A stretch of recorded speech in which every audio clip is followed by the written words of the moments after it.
So this morning I did this video on Putin's biggest problem, and I said, he doesn't know who to trust. He can't really answer the Ukrainians who are invading because he's trapped by his own system. He can't trust the people that he put in charge. And so he's putting these overlapping layers of people in charge. So it's a system that he designed. I want to expand on this concept, right? He designed this system, and now we're now 8 days into the Ukrainian invasion of Russia. And the Russians haven't been able to really counter the Ukrainians. We're 902 days into the war that was supposed to last for just a few days. And even the question of why was it supposed to last, like the war wouldn't have started if it wasn't for this particular system. And so we're 902 days into a war that he thought would last for a few days because people were lying to him. People all up and down the chain were telling their bosses what they want to hear, all the way up to Putin. And Putin thought this was a good idea because he had false information to go on. So that's why the war even started in the beginning. Underlings are telling him what they want to hear. They're lying. They said you're going to be greeted with flowers and it's going to be easy, walk in the park. And so 3 days, 3 weeks, whatever that was, 2.5 years later, here's where we are. Okay, so what actually happened? Putin built this system and he's now trapped within it. Now, if you want to understand how to understand Putin, think about an American mobster movie, like the Italian mafia. And if you understand Putin as a mob boss, that's probably the best way that you're going to understand the dynamics of what's happening here.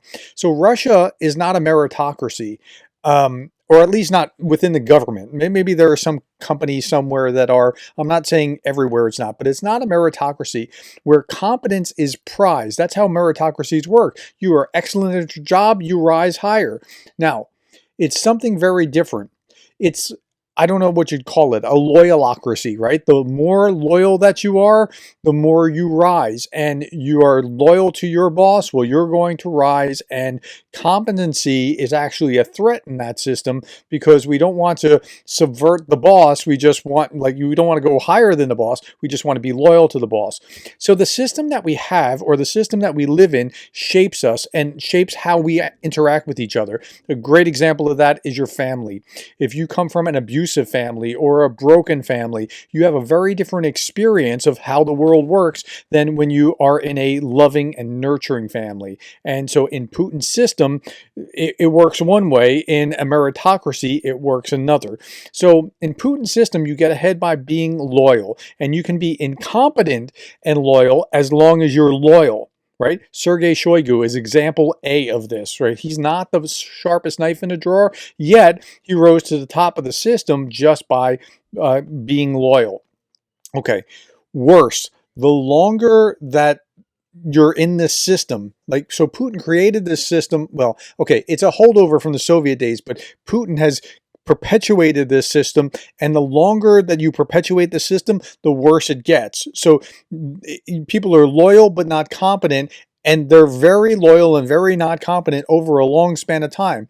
And so Putin keeps doing this, and it becomes a toxic system after a period of time.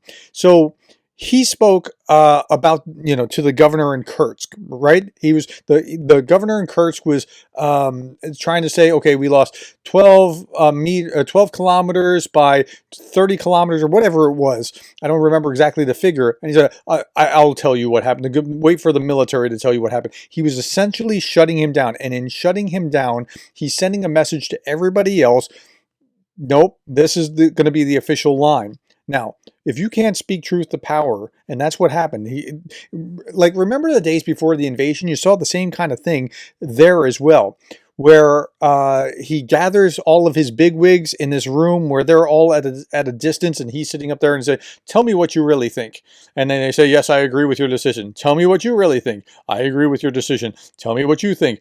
"Well, yeah, well, speak up. Do you disagree with me?" And he was shaming this one guy. He couldn't speak truth to power.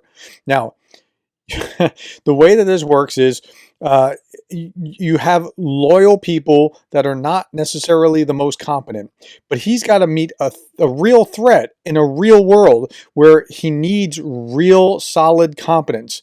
And he's trying now to find the most competent, loyal person that he can to deal with the invasion. But even those people he doesn't trust. And so when you can't trust them, something changes here.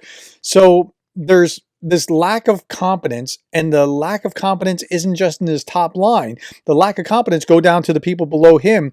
Okay, so you have Putin, and then you have the next row, but those people are doing the same thing. So their people are incompetent and loyal, and go down to the next row. Those people are doing the same thing, so they're incompetent and loyal. So there's this infestation of incompetent and loyal. So Putin doesn't know who he can actually trust, and that's where the problem is. And this is true all the way down the chain. And so you have the Ukrainians crossing the border with a real threat, and there's going to be a less effective response, a greater instability, and greater Ukrainian success than otherwise would take place. Tell me what you think about this. I'm curious about your thoughts. Put it in the comments below. Thank you for the likes, the shares, the subscribes, the coffees, and thank you for being the kind of person that cares about Ukraine.